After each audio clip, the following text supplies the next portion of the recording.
22வது திவ்ய தேசம் திருவெள்ளியங்குடி. இந்த ஸ்தலம் கும்பகோணம் மற்றும் திருப்பனந்தாளிலிருந்து அணைக்கரை செல்லும் வழியில் செங்கானூரிலிருந்து 2 கிலோமீட்டர் தொலைவில் உள்ளது. மூலவர் கோலவில்லிராமன்.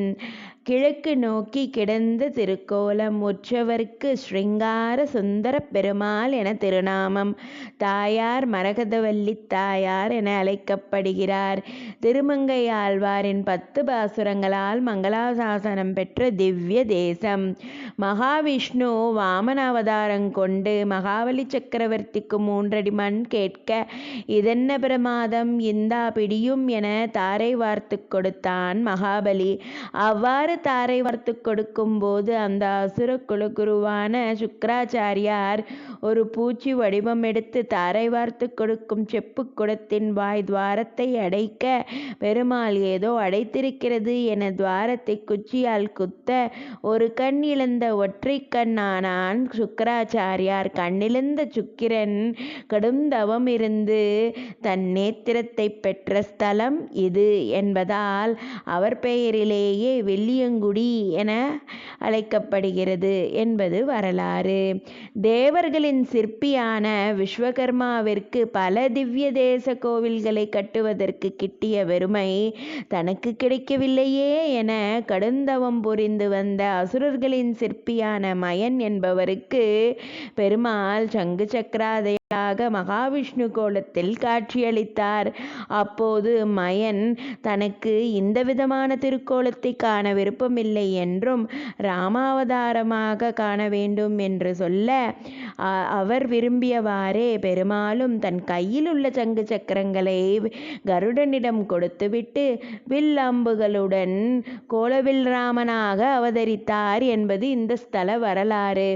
அதனால்தான் இந்த ஸ்தல பெருமாள் கோவிலில் ராமன் என அழைக்கப்படுகிறார். சங்கு சக்கரங்களை பெருமாளிடமிருந்து பெற்றதால் இந்த ஸ்தலத்தில் உள்ள கருடாழ்வார் 4 கைகளுடன் சங்கு சக்கரம் ஏந்தி அருள்பாலிக்கிறார்.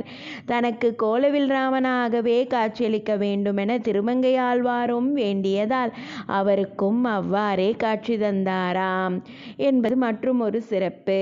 இந்த கோவிலில் கருங்கல் தரையில் செங்கதிலி வாழை முளைத்து வருடத்திற்கு ஒரு தார் என தார் விடுவதாக வாழையடி வாழையாக இருந்து வருகின்றது என்பது ஐதீகம். இந்த ஸ்தலத்தை சுற்றியே நவக்கிரக ஸ்தலங்கள் 9 இருப்பது சிறப்பு. வைணவமேதை பெரியவாச்சான் பிள்ளையின் அவதார ஸ்தலமான செங்கானூர் இந்த ஸ்தலத்தில் அருகிலே உள்ளது. ஆய்ச்சியர் அழைப்ப வெண்ணெய் உண்டு ஒரு கால் ஆலிலை வளர்த்த எம்பெருமான், பேச்சியை முளை உண்டு இணை மருது இருத்து பெருநிலம் மலர்ந்தவன் கோயில், காய்த்த நீள் கமுதம் கதலியும் தெங்கும் எங்கும் பொழில்வெள் நடுவே வாய்த்த நீர் பாயும் மன்னியின் தென்பால் திருவெள்ளியங்குடி அதுவே என்பது திருமங்கையாழ்வாரின் பாசுரம். சங்கு சக்கரத்தை பெற்ற கருடாழ்வாரையும் மயனுக்கும் திருமங்கையாழ்வாருக்கும் கோலவில் ராமனாக காட்சியளித்த பெருமாளையும் சேவித்து மகிழ்வோம். நாளை பெருமாள் திருவழுந்தூருக்கு அழைத்துச் செல்ல போகிறார். தயாராக இருங்கள்.